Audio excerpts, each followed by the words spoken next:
Welcome to Health Oddity, the show that strips away the jargon and hype surrounding all things health and fitness to help you live a long, strong and energetic life.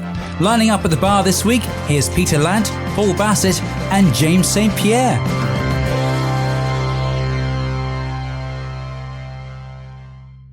Hello and welcome to the Health Oddity podcast, episode number 109. We've got a great guest lined up for you today, a podcaster himself. But before we get there, don't forget that we have the Health Oddity Facebook group, where we'll post lots of stuff and answer lots of questions, respond to any guest requests that you might have, anyone you want to hear from in the industry or just in the world, just people with normal stories. That's absolutely fantastic. And if you like the show, please like, share, leave a comment, leave us a 5-star review if you think we're worth that, which obviously we are, and share it with your friends. So before we get on to our esteemed guest today, let's just say hello to the usual suspects. We'll start with Paul, because he looks like he doesn't want me to start with him. How are you doing, Paul? I'm all right. I'm thinking that, we've got a couple of months till Christmas. People should be giving the podcast as a gift. Yeah. I think we should do some gift cards, some Health Oddity gift cards. All right, you can sort that out. I'll sort it out, yeah. I'll get it done. I'll get it done, what about like January the 5th? Yeah. We'll get them out for Christmas 2023. Yeah, that's it. We'll get them done for then. Sorted. But how's it been? Everything gets done. It's just not necessarily when it needs to be. That's all right. Yeah. It's the thing if you set a goal and then you don't. As long as you get there, it doesn't matter how long it takes, does it? Yeah. And Christmas is going to be around for a while, isn't it? I know. My kids have learned that the Christmas presents come at any point in the year, so. Fair enough. And what about you, James? How are you doing? I'm exceptionally good, thank you. Yeah, very, very good. Had a fantastic weekend where I met up with you, which was lovely. When we went, that made it exceptional. Fantastic weekend. Fantastic weekend where we went to Northampton to the UK kettlebell sport pentathlon sort of championships there, and we saw Team Virtue and 3 friends of the show, Finbar Toulan, Lauren Emery and Ben Morris competing for Team Virtue, and we met lots of other friends, future friends of the show, maybe Gareth Malloy and Kevin Duong. Is it Kevin? Yeah. Kevin Duong, and different people there competing, which was a really great event to be at. I think it was the biggest kettlebell sport kind of event in the UK, certainly pentathlon one anyway. There was 75 people competing, wasn't there? So that was really, really good, and everyone did fantastically well. So it was an inspiring event. And this weekend I'm off to the Arnold Classic, the Arnold Sports Festival in the UK. Wow. Been invited to go there with Ice Tub UK, who I got my ice tub from. So going to go up to that I think I'm going to drive up tomorrow and just spend the day going around this sort of exhibition and having a bit of fun there. So that'll be good. So yeah. Are you there? Are you their model? No, you have to get half naked and into a pool. No, I don't actually think I don't actually think they'll have the ice tubs full. I don't think. I'm not sure. No. If they're exhibiting there, and I'll be wandering around. But then if I'm hanging about on the stand, I'll have a chat about my experience with the ice tubs and that sort of thing. But I don't think there's actually going to be sitting in ice water involved. Or not that I've been told anyway. Take your shorts anyway, just in case. Yeah, but no, very, very good. Everything's fantastic here. So yeah, glad to be here. Excellent. Wow. Excellent. Glad to hear it. Right then. So moving on to our esteemed guest, who is over in New York State. That's as far as I got. It was like when blokes get directions. He was telling us exactly where he is, but I just heard New York State, and that was kind of it. I switched off after that. Three hours north. Left. 3 hours north of Manhattan, wasn't it? Yes, exactly. Yeah. So it is Micheal Kurkowski. How are you doing, Micheal? I'm going to go off script and just say you guys are just a freaking blast already. I just want to listen to you guys just riff back and forth. So it's always an honor to be asked to come on any podcast, but when it's really fun and it's enjoyable with you guys, it's just a blast. So I'm doing great. Thank you so much. I'm really excited to chat with you guys. Excellent. That's how we like to do things. So, Michael, you've got your own podcast, Strength Connection, which you've been doing that for what, like 6 months or so? Over a year. It was a Is it year over a year? last. All right. It's over a year. We just we are 103 episodes in, so just about around with you guys. So congrats on over 100 episodes. I know the effort and the energy that it takes to do that. So congrats to you guys. Well, it was a loaded question when I said to you. So congratulations, because you've done it in half the time we did it. we do one a week. You see, we don't want to overwhelm anyone. But you get so many great guests on.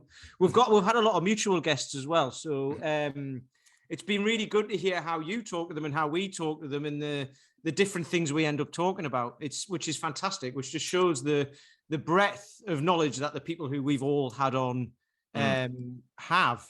And it's great, which is also why we asked you to come on here as well, because obviously you get to interview lots of people, but then being on the other side of it, we get to hear a bit about you as well, which is great. So with that in mind, I don't know, do we usually have an opening question? I mean, just tell us a bit about yourself for the guys who won't know who you are. Sure. Maybe haven't listened to the podcast, which you should do, by the way, because it's great. So yeah. Well, much appreciated with that. Yeah, I'll bring you all the way. No, I won't bring you all the way back to the beginning. Where were you born? Exactly. So yeah, I've been a coach for almost 15 years now. Really got into this world as many coaches do. I was an athlete growing up, played baseball and basketball here in New York. Always loved the athletic side of stuff. I like to tell the story. I guess things really shifted for me early on when I was 14 years old, and I had my femur slip out of the growth plate on my left side and had major hip surgery. That I thought I had a very bad groin pull for a while, and so it took me out of basketball season, so on and so forth. And then I went into an orthopedic. He saw how it was moving, did some X-rays, and realized that the femur is supposed to sit nice into, your pelvis and your growth plate. Mine was like out here. So that took me out of sports for like 2 years, which really was kind of like my identity early on. So kind of that moved me in a different direction. But fast forward, the point behind it was I ended up meeting a good friend of mine who I worked with, who was becoming a trainer, and he got into the world of functional movement and FMS with Gray Cook and Brett Jones and Lee Burton. And I was looking to get back in shape, and he did a movement screen on me and realized I had so many asymmetries going on in my body that I was not aware of from this surgery that I had. This is 9 years prior at this moment when I was talking to him. And he got me into the world of functional training. And then I really just loved the idea of diving into what the human body was capable of. So I got into personal training, found the world of, Pavel and hard style training with the RKC, and then was, managed a club for a while. Ended up going out and having a studio with a really great friend of mine that he owned, and I came in to help him out. We built a great, business, and fast forward into now, over the past year, I've ran my own online business and podcast. And really the podcast world, I think, is so interesting because we learn so much from stories. I think like you can hear so much technical stuff of what you should be doing. That's the thing. We're in the world of health. Everybody knows training, nutrition, all the good stuff will benefit your health. But still, we live in a culture where we're still so unhealthy. The ones that really change and make that difference are you usually hear a story, you hear something that resonates with you or an analogy at the right time. So the more stories and the more personal experiences that we share, I think that's really one of the avenues to really, help our communities, help our culture really not only get the right information for building strength and building health, but that it really resonates in your mind, because you remember those stories when things go to shit. And it's like, oh yeah, I remember Jack's story when he said it, when he was going through this, and that builds you through. And that's kind of some of the messages I've got from people who have listened to the podcast, from my first one I did with my old partner to the one I do now. And that's why I just love this world of just communicating and connecting with others. I love that. I mean, because we talk about this, we're part of the same coaching mentoring group recently, because I've only just joined, but you've been in it for a fair while now. And that's what's in there, isn't it? It's all about like, just tell your story, because that really resonates with, it might not resonate with everyone, but the people who it does resonate with are then going to start to listen and actually take action. And the thing about like strength training or anything, any sort of training, is all the information is out there and people roughly know what to do to get started, but they just don't for some reason. And it's not because they don't know what to do. It's just because they don't have the inspiration to do it, or, you know, they don't know what's going to happen. They don't know what's going to happen 1 week down the line, let alone 6 months, a year down the line. And they don't know how to, they don't know how to get started, basically, to go in that direction and how to maintain it. And what you said, I've just written this down because that was really interesting, is like your surgery, 9 years after that, you still had all these asymmetries. And I get that a lot with people, like, this hurts here, this is sore. And you can kind of look up their body and go, well, it's probably, it creates a pattern all the way up, doesn't it? And getting people to understand that is brilliant. And then when you hear about like some of the guests we've had on, who talk about that sort of thing, it's you can get an insight into their own journey through these old injuries, because everyone's had them, and it's amazing. Nobody gets through life without injury, you know. And I think these compensations, they just build up to over time, where it's like, you know, all of a sudden something hurts, and that's most of the time like the straw that broke the camel's back. You know, it's the last thing, and finally your body's saying like, dude, you know, like, you got to do something about this. But usually it's been years and years down the line of building up to this time where finally now your body's responding. But I think it's such a similar pattern of mindset, our own tendencies that we get into as well, just overall life. Like, we build patterns over a period of time, and then eventually they show themselves as something that we need to address. And we think like, oh, well, I just woke up and my shoulder really hurts. It's like, I don't know what the heck's going on. It's like, well, yeah, it's probably been building up for quite a while from there. So that's why the body is always a good conduit to look at other areas of strength, of mental, you know, of the mental side and stuff like that too. So that's why the FMS and heart style, you know, kettlebell training, that always resonated with me right off the bat. I think I shared with someone the other day, there was a quote when we had Perry Nicholson on, and he said something, it may not be exactly this, but he said, if you listen when your body whispers to you, you don't need to wait till you hear it scream, you know. So you get these little indications of something wrong. And I think as I've got older, I've kind of really realized, it was a few weeks back, I was training and I was squatting and I just felt something slightly not right. And I just decided, right, I'm going to stop there. And I took a week off. It got a tiny bit worse, but I sort of stopped at the right time. And then the following week I was good again and built back up and just took everything down a notch. And I think as you get older, you really learn to listen to those more subtle signals, don't you? Rather than, you know, make it having I say you should do, and hopefully more people do. Otherwise you have these big injuries that then take you potentially weeks or months to get over, you know? So yeah, that's great. I mean, the problem is, though, is most people are in such a panic, though, aren't they? They make a decision and it's like, right, I've got to be healthy, right? I mean, how many times do people come up to you and say, I need to shock my body into something? So there's this great sense of pace. You know, you miss a session, you miss half a week, you know, you've reintroduced the food too late or too early, or you've had carbs or something, and then people panic. And that's never a good environment for consolidating and seeing long-term change, is it? Yeah. That's an interesting point. Yeah. I think that's from working with Paul McElroy as well is made me really realize that I'm not in a rush to get anywhere now, you know, where in the, you know, even though I have got certain things I'd like to do by certain times, if I don't do them in those times, I'd rather get there a little bit slower and get there without being injured than try and force the process, you know. So I think, yes, certainly I'm more happy with gradual progress and gradual change rather than needing this, like you said, Paul, this kind of panic that I want everything at once, and I've got to get stronger now, and I've got to lift this much, and I've got to do this. Where you think, well, actually, if it takes the next 6 months, just steadily, I'll get there. So I think how did you deal with that, Michael? I mean, because you would have gone from being very active to having all these surgeries and having rehab, and it plays with the ego, doesn't it? You know, because there's your mind wants to do things, and your body's giving you very different messages.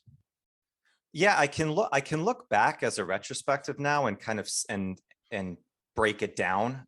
In the moment, being 14 years old at this time, I had no idea what it was. It was like, all right, like my parents said I need surgery, and just go in and deal with the stuff. And what I didn't realize at that moment was how big of an impact on my social aspect of what sports did for me. I liked sports. I didn't realize that all of my friends at that time were in sports. So now I was out of it for a couple years. They all kept moving on. They kept doing sports. And it was right at that time of like going into high school.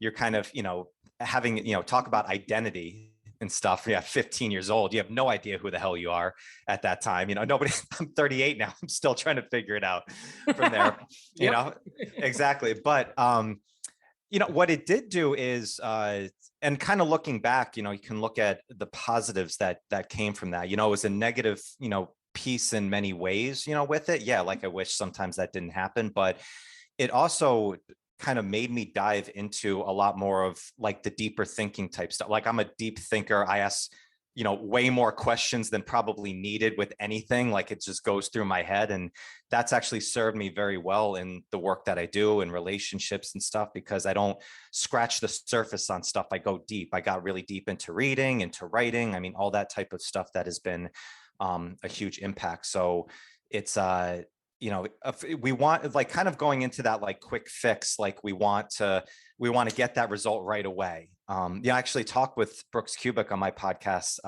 yesterday on this, as we're recording, and we said nowadays, like with technology, with innovation, everything we want is quick. We were talking about just got like a new laptop, and it was 10 days ago, and I still haven't figured it out.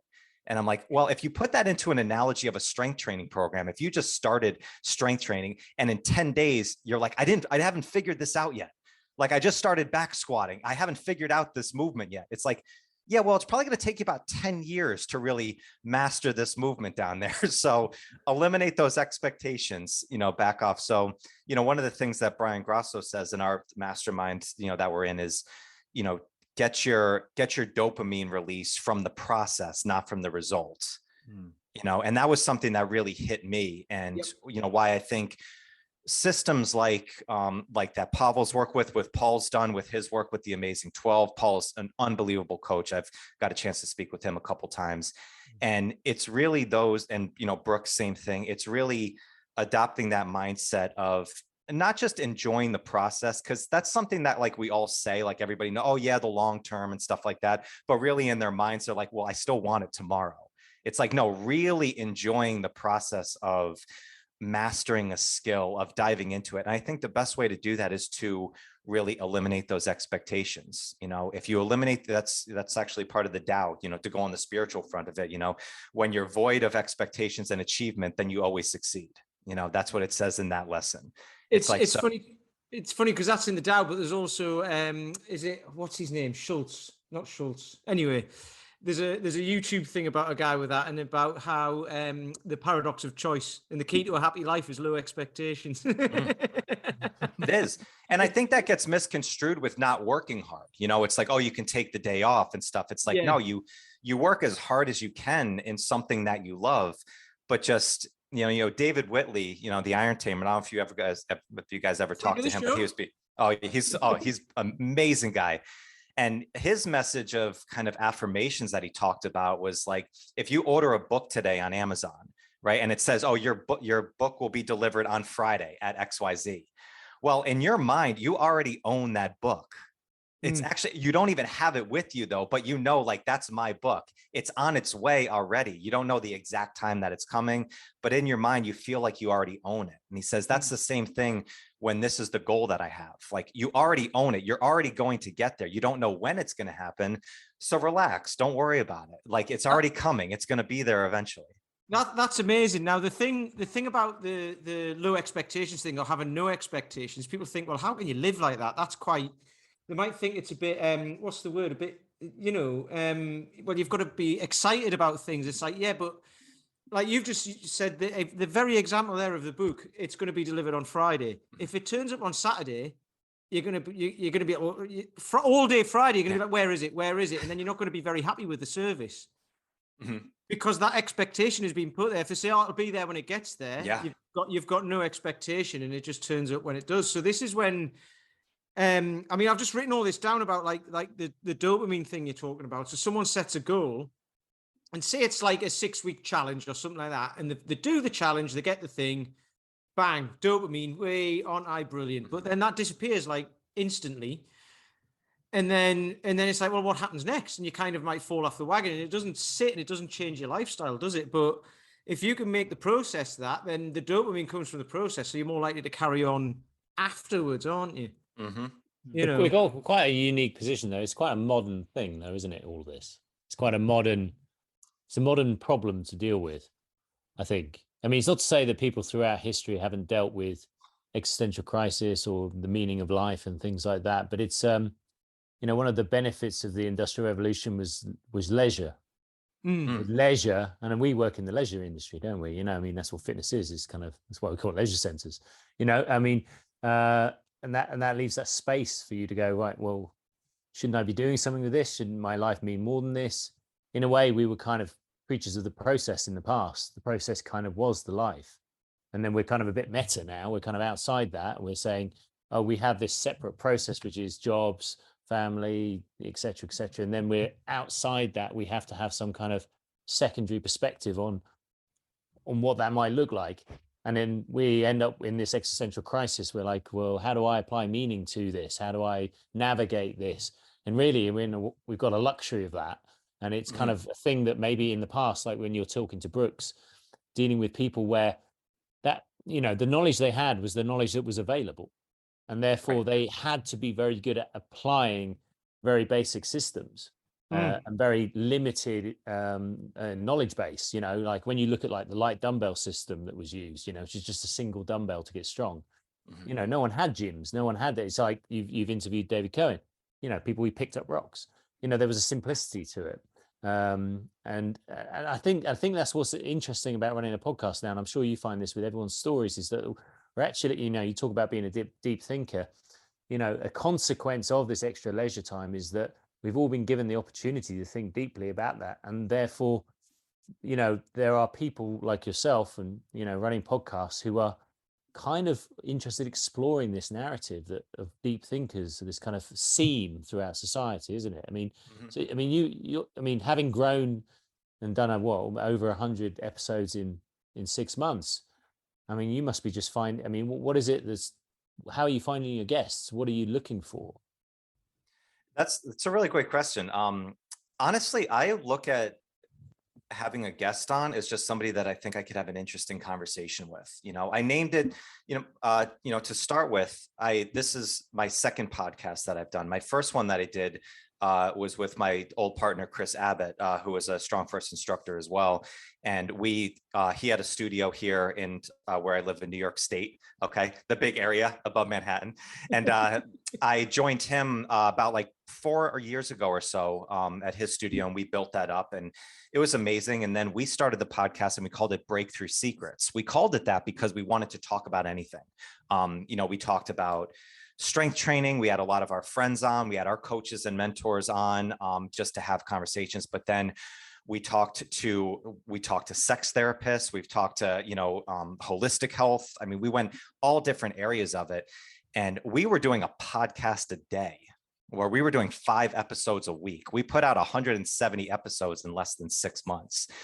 And then we realized like we couldn't keep up that pace of it. It was a blast. It's so much fun of doing it. But when I decided to move on to this one, I'm like, okay, I'll get a different schedule down, 1 or 2 a week and work with. But yeah, I guess my criteria is just if I think it will be just a fun conversation and just explore some different areas. It's kind of like a guy like Brooks Kubik who is with Dinosaur Training. I mean, he's talking about old time strongman, to go back into that culture I mean, it's hard to think of what their mindset was at that point, because a lot of those people who were, the evolutionaries, like they were the innovators of they were just hardworking men. I mean, they were just trying to figure shit out. They were just trying to survive every day. Their performance enhancing drug was, a few pints at the end of the day. And then they would go and lift for 3 hours.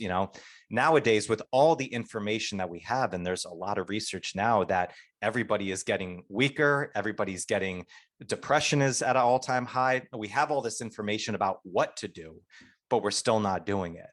So I think kind of that putting those constraints, putting those limitations into, like your training program, I think that is one of the keys to finding mastery.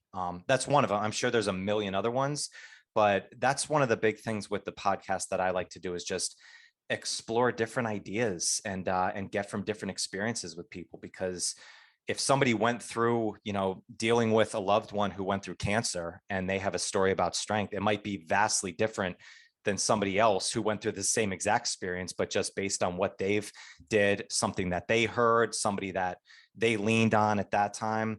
I think the more stories that you hear from that, the more things you can pull out and resonate with in the times that you're going through some shit. Because anybody can follow a good plan and a good program when everything is perfectly right in time.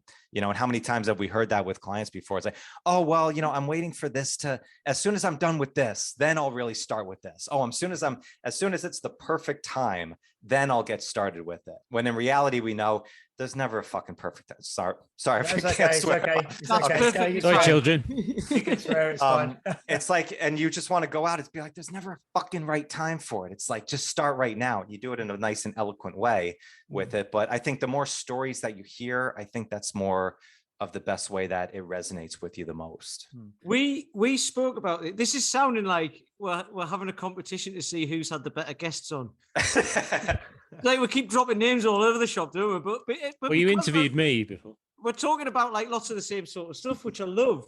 And you just said, like, honestly, this is reminding me of loads. So I was talking to Ben Morris about this a while ago, who was on our podcast a while ago, and we were talking about, so you've just said there, people have got stories, it might be, like you said, relative dying of cancer. Lots of people will be able to resonate with that because it's just, everyone has to pretty much deal with that, don't they? But lots of other things, but it doesn't even have to be that extreme, because someone can have a story that doesn't sound that like they've had to overcome so much, but to them, it was a big deal. You know what I mean? And it's like a kid who loses their favorite toy. The world's ended, and it doesn't make it. It sounds trivial, but to them in here, it isn't. And this is the thing. That's where the mindset comes into it. And I wish there was a better word than mindset, because mindset's one of those words like passionate and all of that have been used to death and don't mean anything anymore, unless you actually know what it means and what you're trying to say, sort of thing. But that's where it gets into mindset, and people can go, well, I've got all these things on me, and they might have all of these problems. But then you look at a single mum who is working full time, looking after the kids, dropping them off at school and all that, and then still manages to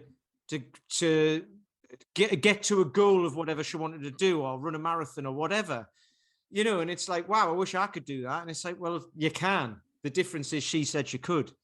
In the David Keown thing, dropping another name, when lots of his posts, he's into stone lifting, he's uncovering all these stones around Ireland. He's just like, just go out and do something. It doesn't matter what, just go and do it. Forget about reading about it. You can read about all this stuff and know all the answers and all of that, or you just go and do it. And then you'll find the answers anyway. Just don't do anything stupid and hurt yourself, obviously, but you'll find the answers along the way. Or you'll find the coach turns up when you're ready.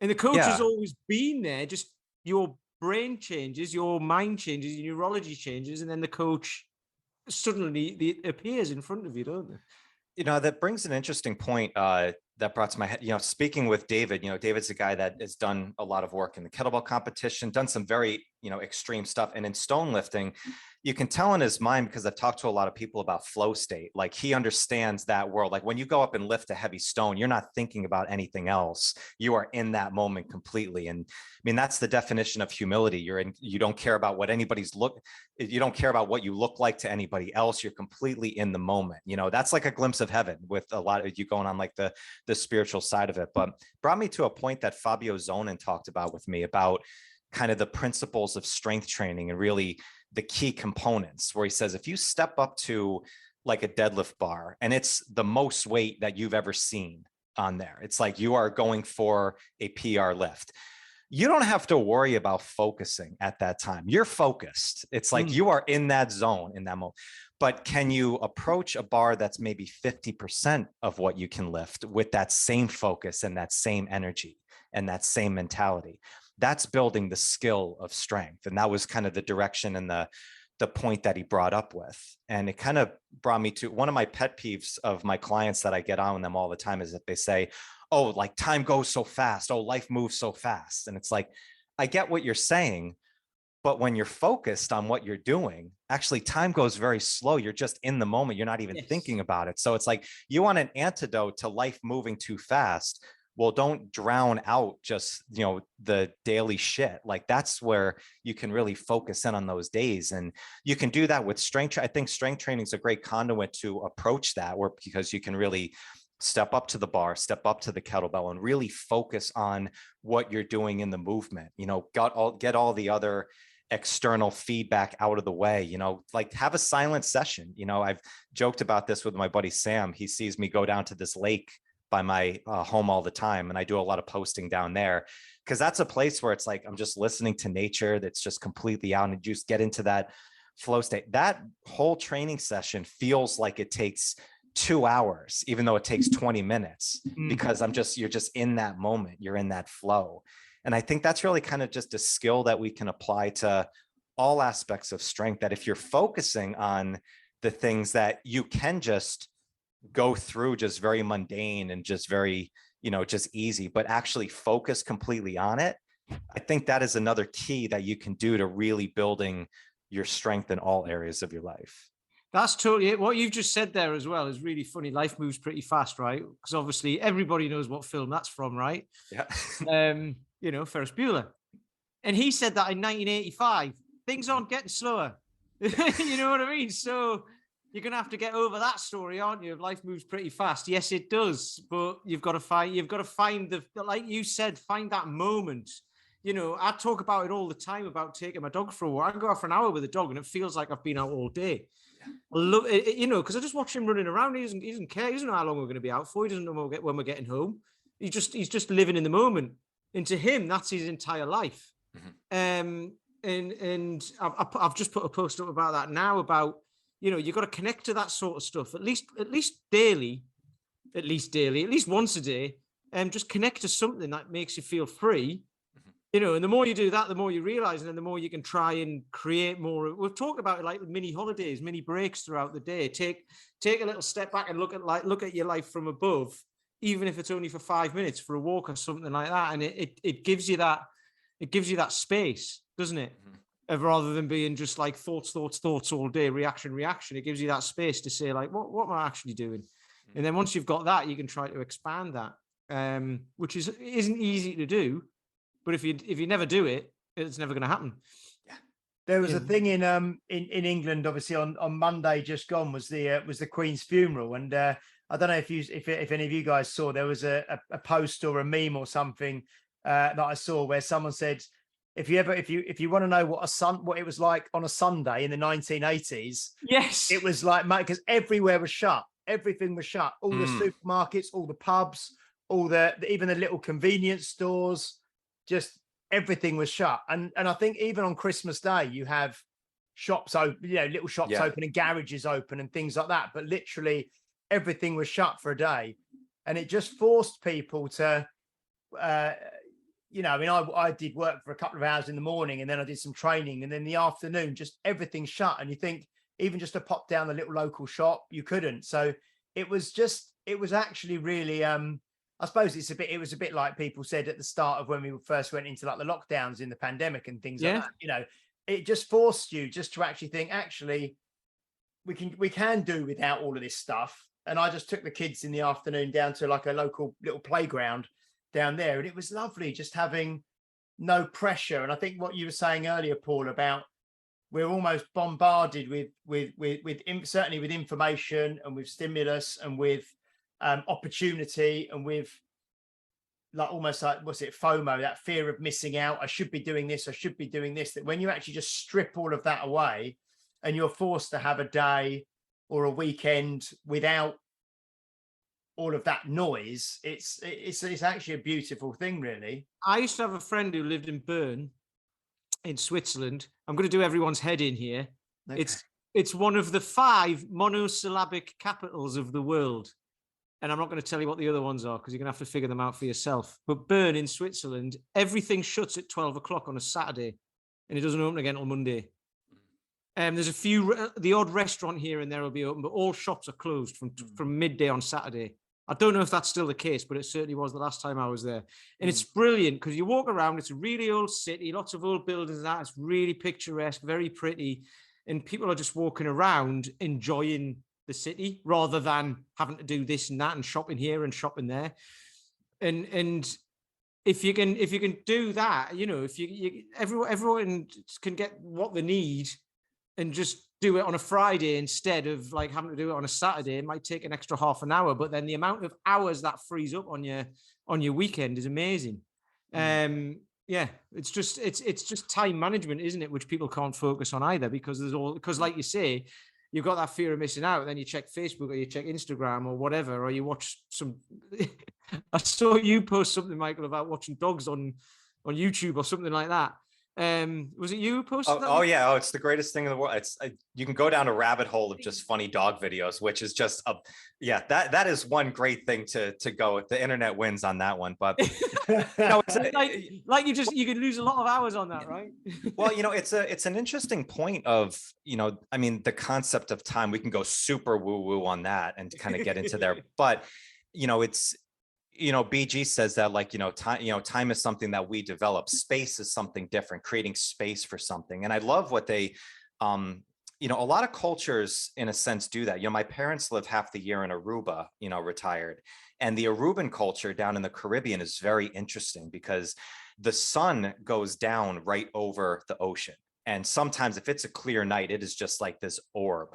And you see people who are on the highway, they'll just pull over to the side of the road and they'll just get out of their car and they'll just sit and they'll just be back there and they'll just watch and just like not talk, not like speak anything. And they'll just take in the sunset. As soon as it goes down, you see them, they just get back in their car and they just go along with their day. And it's something that I just saw. I was like, wow, like it's so interesting. And then sure enough, I remember one time there was a family right next to us, beautiful family, husband, wife, couple of kids. And I just see the guy and he's on his phone the whole time. And I'm like, and I look up and it's this orange orb of just like going down. And it's like the most beautiful thing in the world. And I was like, you know what? It's like, I was quickly to judge that guy. I'm like, I don't know what he's going forward with, but I was like, there's something to that, with it and how we just that time of shutting down. And, one of my clients, she's a great one. She's a psychologist. She works with a lot of people coming out of trauma. And her whole thing is about getting out of that automatic zone. It's like anything it's like even mundane tasks like eating food. Like if you just like normally are just like eating food throughout the day, actually sit down, like feel your ass go into the chair, like sink into it, actually like smell your food, feel the temperature of it, like actually feel the fork in your hand. All those things that we just take for granted of just flowing through, actually like once a day or once every, once in a while, just go into those mundane tasks and just feel everything that's going on. If you've never read Dan Millman, he's a great author, Way of a Peaceful Warrior, but he wrote a book that I think is very underrated called No Ordinary Moments. And he talks about this of like, there's never nothing going on. It's like, there's always like, you can go out and you can see a million little things going on at all times. And it can, if you're not in this headspace for a bit, I can understand that it can go very quickly over the top of it. But this is a practice in like the strength training side and even like the mental side of strength that I've worked with over the last year of getting into more intuitive type training, listening to your body.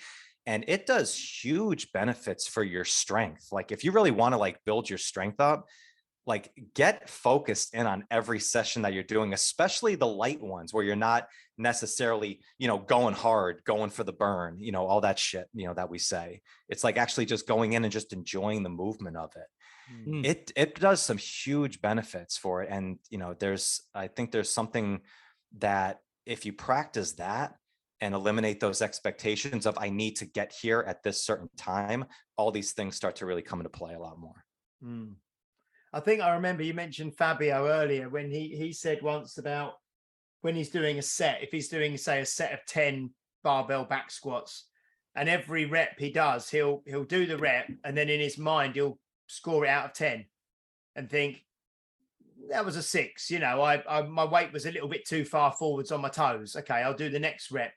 Okay, that was a 7. I could have done this slightly. You know what I mean? Really focusing on not just, I've got to do a set of 10 squats and doing them, and he's obviously someone who's in his 50s now, and he's strong as an ox, and just focuses on every single rep that he does, and really, really mindful with the training, which I think is it's kind of what you're saying, isn't it? It's to actually just appreciate every single repetition, the way your body feels while you're doing it, and to really sort of tune in and zone in on the details, Yeah. Fabio is that guy to mirror in that type of work. He is one of the most incredible guys just the science of strength training that he understands, but he knows all of this stuff. He puts all these things together. He's been such a big influence for Strong First and for Pavel and for Brett over there because he does that. He has that mental focus of every rep within a set of 10. He's grading in his head. And he said that I just did SFL with him earlier this year. Yeah. And his meticulous approach to what he does is so amazing. But then you go out, afterwards to the bar and like have some food with them and stuff like that. And he lets all that down, he knows how to compartmentalize with those things. And I think it's such a huge piece. And he's one of those lessons of guys that he just has stories beyond stories that you can listen to. Yeah. He's obviously one of the people to listen to because he's done it his whole life. And he knows how long it takes, and he knows when you get started. Sort of going right back to what we were talking about at the beginning, he knows when you get started, it doesn't happen overnight. You used the analogy of getting a laptop and wanting to know how to work it in 10 days, right? Can you imagine showing a laptop now, taking it back 40 years and saying to someone, figure that out? It would blow their minds. It would blow their minds because there's those pictures, aren't there? It's like everything in this picture is now in your pocket. And it's your phone, and it's like there's a massive video camera, a camcorder, and a VHS, and like a camera, like a Polaroid or something like that. That's just a few things, and then a Walkman and all of this stuff. It's now in your pocket. Yeah. So trying to figure out how to use that, like in 10 minutes, is bonkers, like you say. So listen to someone like Fabio who's done this his whole life. He's done it the wrong way and the right way. As most of the people who we talk to have as well, and they've either figured it out or they've sought someone out who will help them, who's already been down that journey. And there was something Fabio said as well, which it popped into my head and I've just forgotten it. So never mind, it'll come back to me. That happens a lot. But it's I'm rambling now. Sorry. Michael, have you met, I'm trying to think, because I'm doing the SFL next month in England with Jason Marshall. Have you met Jason Marshall before from the States? I haven't met Jason. I know of Jason very well. We've connected a couple times and some messages back and forth. And I was talking about him a lot more with my friend Sven Rieger. If you know Sven. Sven, yeah. Sven is Sven's just done the Dinny Stones, actually, which he did the Dinny Stones. I had him on the podcast after he did the Dinny Stones, and we went through that. And he really Jason coached Sven through that because Jason accomplished that as well. Sven is, talk about a young, humble, giant genius that Sven Rieger is. He's one of the nicest guys I've ever met.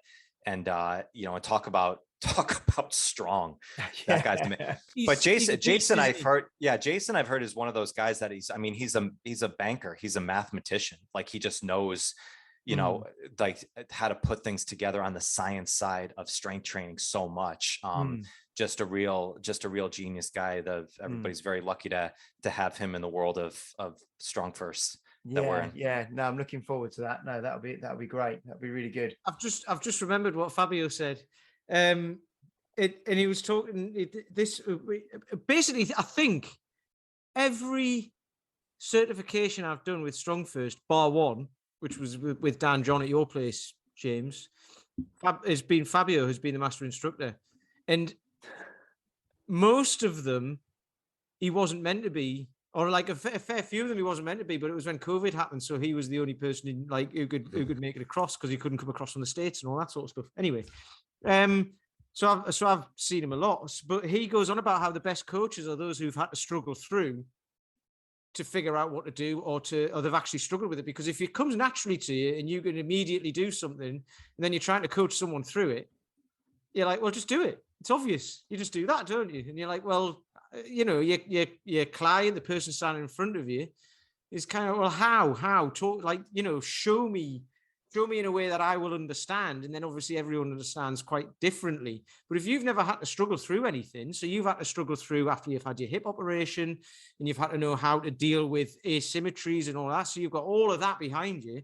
All of that story is in your body, it's in your mind, and it'll come out in your coaching, obviously. If you never had to do that and it just came naturally, it's it's the curse of knowledge, I suppose, isn't it? Of just trying to get someone to say, this is like, just do it. And you see people doing that. It's just a kettlebell swing. Just do it. You do it like this, do it. So I think Fabio kind of said that, didn't he, with the SFB when we did that with him? Because he said he's really not built for body weight stuff, because he's like really, really sort of stocky, strong, and he found all the body weight stuff really difficult himself. So he then had that knowledge, like you say, where of actually struggling to get it. So it made him actually better at teaching that, because it didn't come naturally to him, That pretty much means I should be a really good teacher at everything I've ever done, because I'm not natural at anything. And grow a beard. So yeah, Michael, just with that, we're like, kind of who do you train and how do you do it? Because obviously you're doing like a lot of the mindset stuff as well. So do you help people out on that side of it as well as the training side, and kind of gel the two together? Because I know you do like monthly seminars and what have you, don't you, in the Strength Connection place, and you get people to come in and you'll just talk about something that everyone should probably hear. But there's so much that everyone should probably hear. Yeah. There's months and months and months of, years of like content in there, isn't there? So how do you kind of approach it with, I mean, obviously not everyone's the same, but let's say a beginner comes in, where do you kind of start out? Sure. Actually, like predominantly most people that work with me now are people who have been doing this for a while. They've kind of got the discipline piece down, kind of got through the beginner stages of what they're doing, but something's still missing. I've referred to this as the path of mastery. There's a great quote that I've used a lot from Beethoven, which is, don't just practice your art, but force your way into its secrets. So it's like, it's getting beyond just the beginner stuff is always very interesting, because when you first do anything, especially in strength training, we have, it's those newbie gains, right? It's like you go from nothing to something and you feel just freaking amazing, And in that mindset, it's like, oh, well, this is just easy. If I just keep doing this over and over again, like I'll be the world champion, by next Thanksgiving, and this will be, because I just keep increasing my deadlift 50 pounds every single session that I come in. That Olympic stuff, it's dead easy. It's just simple. Do it for a year and turn up and do it, don't you? Yeah. There was a great 5 every session. Oh, it was great. There was a great story when I had Jersey Gregorick on the podcast, when he talked about, he went into, I forget the coach that he was working with, but he, was a world-renowned Olympic lifting coach, and he went in and he saw his movements, and the guy was just kind of just looking up and down. And he's one of those coaches, he's seen everything in the world, every single body frame and structure. And he went up to him, he's like, yeah, no, you got good form. And he's like, yeah, keep doing this for 10 years and you'll turn into a decent lifter. Yeah. And it's like, and in the world that we're at of 6-week challenges and 12-week programs, he just said, yeah, keep doing this for 10 years and all of a sudden, and then you'll be able to see what you can really do from there. So a lot of the people that I work with now are mostly busy professionals, people who have a lot of responsibilities. Time is of the essence in the world that we're on. This is a beautiful thing. We're on a Zoom right now across the seas and we can talk and connect. But for a lot of people too, who are in businesses, who are in work, it's almost like they can never shut down. Talk about like that. That's something I'm going to try and adopt with my clients, of like the 12 p.m. Saturday shutdown for the rest of the weekend type thing. I think that's a beautiful thing. But they have a lot of responsibilities. They have families. They have other things that they're trying to do. So strength training is a piece that they're trying to incorporate into their life to accentuate everything else that's going on. So what we're really doing is trying to devise a plan of how to maximize every ounce of time that they have. And kind of working on more of like the intuitive side of like, sometimes your day, you might only have 10 minutes or 15 minutes. Okay, that's fine. How do we do that? So we're really looking at programming wise on a day by day or a week by week based approach with most of them. I started doing this about a year ago with people, of really doing programming on a weekly basis, because it allowed me to really just connect with people more. We were talking more about not just what their program was like, but actually what was going on in their life. They're a lot more open about it. I mean, and those are the things that we forget and talk about a lot. And, I worked for a long time with senior citizen population of getting in. That taught me so much about movement, because people came in movement compensations for 30 years that we had to fix with people who are, 65 and up. Then worked with young athletes. And now mostly I work with, people who are really trying to maximize their time. That's why things like, hard style training with kettlebells, with body weight, with mindset practices. I mean, those are things that really seem to just give the most bang for your buck on a day by day basis. So that's kind of how I run things now. That's interesting, because we've spoke about that before, about you have someone might be doing a consultation, say, or whatever, and they're like, okay, how many, and Paul Bedford talked about this, didn't he? Dr. Paul Bedford, the retention guru, but he's very good at getting gyms around the world to talk to customers, talk to potential clients about what they actually need rather than what they think they need. So someone comes in, how many sessions a week do you think you can do? Well, 3. How long is that for? About an hour. And they're basically they're giving you the answers that they think you want to hear, aren't they? And then when you start down that route, they're like, oh, actually, I haven't got time to do that. And it's like, right, what does your lifestyle look like? If that's the first question, what do you do? How busy are you? How many kids have you got?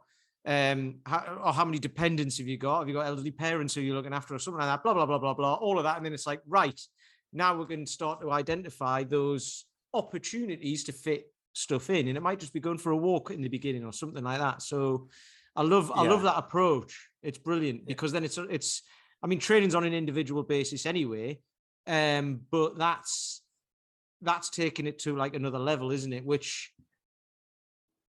in this day and age we need to, because everybody's busy.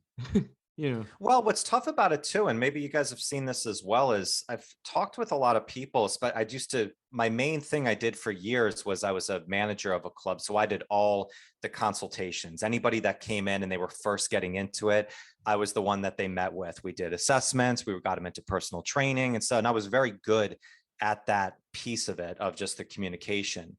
But it was very scripted out. What I realized is that we self-censor ourselves so much by exactly what you just said, Peter. Like, what does this person in front of me want to hear? It's like, oh, like, well, I heard 3 days a week is really good because my friend down the street lost 50 pounds and that's what they're doing. So I'm just going to say that's what I need. And it's like, well, in their mind, they realize like they might not have that much time, or they might have a lot more time than they think, like I've told the story of when I first started this new business. I trained every day for 6 months. Some days I trained for 10 minutes, 15 minutes. Some days I trained for 30 minutes or 45 minutes. I went for a very intuitive based approach, but I knew that I started every day, not so much on the physical side of it, but it just got me into that mental clarity that I needed to do to build a new business from scratch. That's what I needed to do for myself. So I've come in and I don't like to talk as much about the specifics of this is what the program looks like right now. It's really first starting with the vision. And one of the questions as coaches, I think that we can ask first is, what's life about? Like, what excites you? What turns you on? You know, like what are you excited about doing in life? You know, and we don't talk about those things as much. We kind of dilute it a lot of times so much down into this many sets, this many reps. It's like, well, that is so non-emotional. That's such a tactical thing down that somebody who's so desperate to make a change, they'll do that for a short period of time. But that's not changing like anything habitual with them. It's not actually like forging with what their life is really about. So if you do that, then I found that people, they let their guard down. They start talking about stuff. I had a conversation a week ago with it was a consultation with a guy. And I'm a big New York Giants football fan. We talked about football for 45 minutes. He was the biggest fantasy football guy. Like he had such a blast. And we were just talking about that for 45 minutes. So finally it's like, all right, let's talk about this strength training program a bit more. But we just had a great conversation. We just bonded a bit about something that was actually kind of exciting. And I realized, like, okay, like this is something that he's passionate about. He likes sports. He likes the athleticism. He likes competition. Okay, that's some stuff that really gets him jazzed up. It's like, okay, like if we know those things about people, like that's exciting stuff to talk about. And if we do that with people, then I think that you build trust more, like you can actually have a fun conversation about it. And it's not such a like, do this, don't do this type stuff. Cause nobody wants to be told what to do. You know, really, it's like, that's, I think like the point of human nature. That's brilliant. I mean, that's taking the whole thing of like, why, you know, I keep asking why. And I know that's a thing, but people are people kind of say what they think you want to hear. Why? Because it'll make me feel good, or because I don't want to die early and all that. And it's like, well, nobody wants that. There's a more of a why in there, isn't there, that people kind of struggle to get towards, I think. And the funny thing is, when you talk about that, you spoke to a guy about football for 45 minutes, and then it's like, right, should we finish the consultation talking about how we're going to take this forward, sort of thing, which is great. And that gets the buy-in, and then the sets and reps and everything are probably going to be very similar to what you would have given him anyway. Yeah. But there's more of a reason for it, or there's more of a connection, rather than, like you say, just saying, you do this because I told you to. Exactly. Which is funny because, I mean, with Paul McElroy, I do it because he tells me to, but I've seen what he can do. So I'm like, well, he knows what he's talking about. So, like, you know, there's different levels of it, but that's the way my brain works, because I'm a maths guy as well. So I like the numbers. I like looking at it and going, here's what he was thinking. And always trying to, I know you guys do this as well. And you know what's coming next week. So you just predict it. And then every now and then it's like, no, got that totally wrong. He's taking me in a completely different direction, which I love. So no, it's great having that actual, because your why changes over time as well, doesn't it? For me now, I was in the place you were talking about the people who you train, of like, I got myself to a point, I knew what I was doing, and I could just go through a flow, and it was all good. Like not a kettlebell flow, but just like a flow of training, and it felt good. But then I realized, actually, I'm not going anywhere with it. And I did that for like a couple of years, and then I was like, right, and then it was like, right, now I need to actually focus on it. And that has been amazing, because everything has just improved. Everything. It's amazing, right? Yeah, it's brilliant, but you can't start there, right? This is the whole thing. That's like 10 years down the line. Or it was for me. And you might not be there forever, mightn't you? You probably go through. It's like Dan John talks about kind of seasons, doesn't he, of in training, and also so actual physical seasons of, you know, splitting the year into, you know, the off season, the on season, and the 4 quarters, as it were. But then also the kind of I suppose the philosophical seasons of life, you know, as you move through and you get to different ages. So sometimes it's nice to have more of an intuitive approach of, you know, for the next year, I'm just going to kind of do what feels right to me, and I'm going to move, and maybe I'm going to walk more, and I'm going to do more kettlebells, and then sometimes it's nice to actually have, you know, a concrete goal and train for something specific where you're more rigidly programmed, and then you might go back to something. So I think if you are going to train, like I think all of us would, and the goal is, I suppose, for our clients to actually know that, well, actually this health and fitness malarkey is something I'm going to do for the rest of my life. It's to know that there's going to be ebbs and flows, isn't there? And there's going to be periods of more looseness and more relaxation, and then periods of more focus. And I think that's part of the beauty of it as well, isn't it? Yeah, I use an analogy with my clients of the train track versus the highway. And this has resonated pretty well with a lot of people. Is a lot of programs kind of, you said, like when it's time to go and you're really focused in, that's like the train track. Like there's one lane, you're on there, and you don't derail from where, you don't derail from that spot. There's no turning at all. You're just on that track. But in many times during the year, it's more like a highway. There's different lanes that you can take. So, so I've used this analogy, like the right lane, that's kind of like the cruise control lane. Maybe you're not going as fast. That's just kind of where you're just going along with traffic. You're just kind of enjoying the ride. Middle lane is kind of somewhere in the middle. And then the left lane is like, okay, that's the time when I'm going to make some traction. It's pedal to the metal. We're really like making some ground, and we're going to pass a bunch of cars, and we're going to really focus on here. So can I just caveat that with, you're in the States where... Yes, I was going to say I'm in the States on our highway. Don't try and overtake people in the left lane, because you'll get arrested. Yes, flip it over if you're on the other side of the Atlantic right here. But exactly. I love that though. I love that analogy. That's really makes sense. That's really nice. Yeah. We've used it in a way of like, okay, like if it's one of those days when maybe you've had a busy day, or like your kids were up all night, like most programs you expect, well, it doesn't matter, like you only had 3 hours of sleep, all right, you're still getting this done. It's like, no, your program should be molded around your life. Where I think a lot of times in the fitness industry, there are a lot of the programs out there, they're put so that you have to mold your life around what the program says. Like 3 days a week, you're going to do this, and it's going to be for an hour. This is kind of the HIIT culture, the high intensity based work that people do. Where in reality, if your program should be accentuating and molding around what's going on in your life, maybe you'll change this around. And Brett Jones has done an unbelievable job with his work with Iron Cardio of doing this, and I've got a lot of inspiration from him and done a lot of work with him. His book's going to hopefully be released very soon, where he goes a lot into this organized variety of stuff. And I've stolen a lot of stuff. Thank you, Brett, for all the information that I've stolen from you. But my point that I used is that whether you're in the right lane or the left lane, whatever it is, it might be different speeds, but they're all going forward. You're still progressing no matter what you're doing. It's like progress isn't just a going from here to here.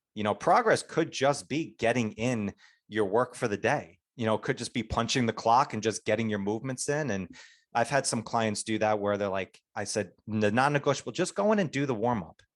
Just warm up for 5 minutes. If you don't feel like doing anything else afterwards, then fine, shut it off for the day. You still did that.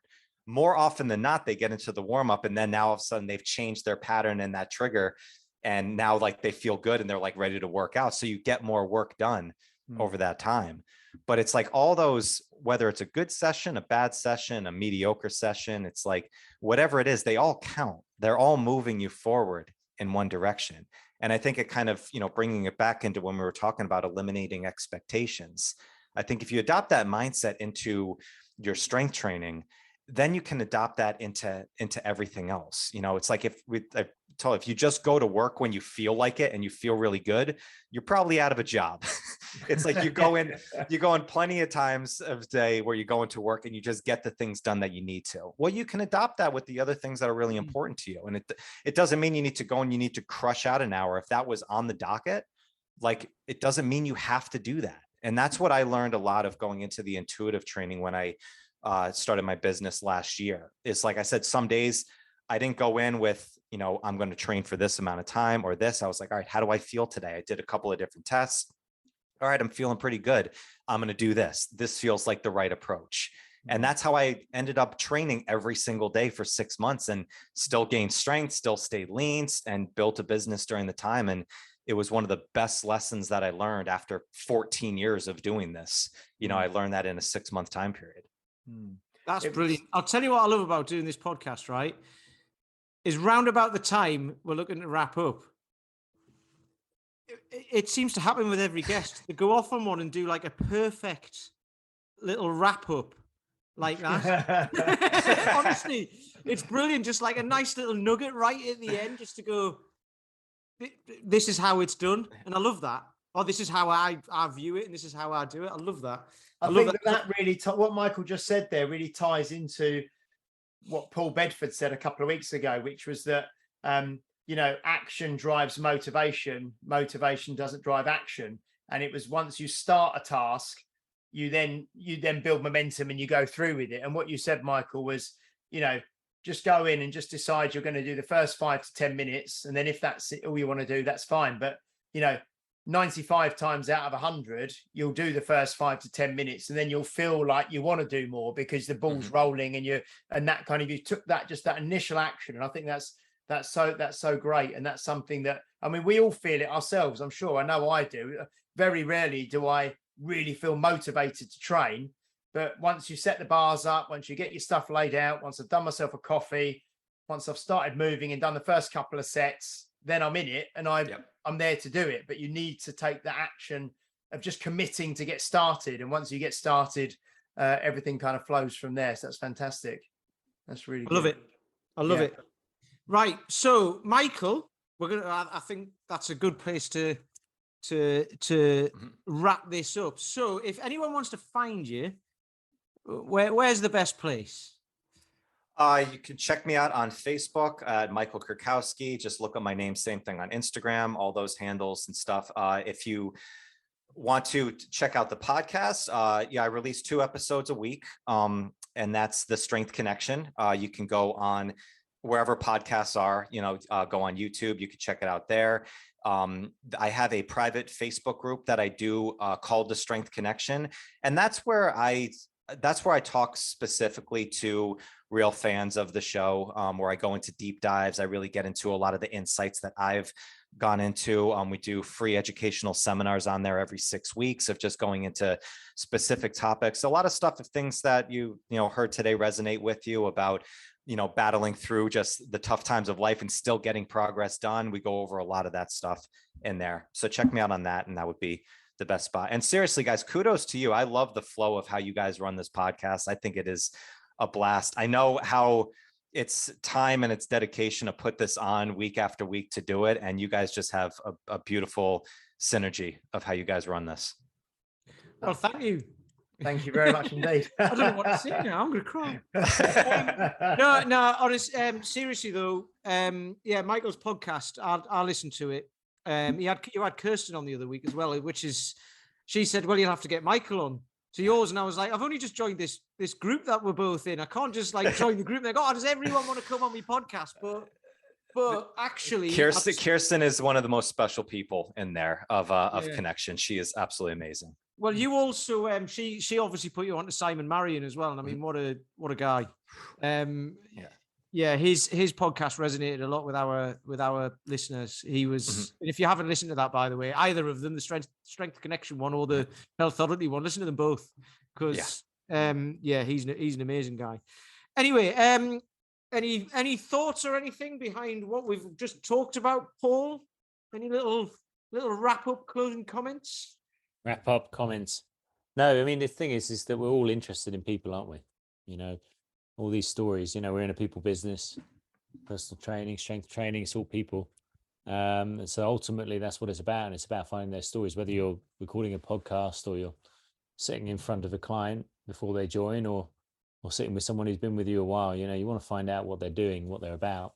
So being able to ask questions, and the right kind of questions is really important. I think that's why we set up a podcast. And I'm sure this is why Michael set up a podcast, because ultimately, that cliche, 2 ears, 1 mouth, is key really.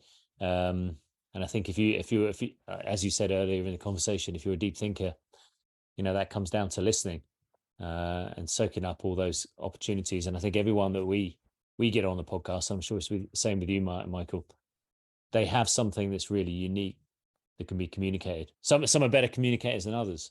But if you can ask the right questions, you can pull out something quite unique out of someone who, we've had people on our podcast who've not been strength trainers. They've never done a podcast before.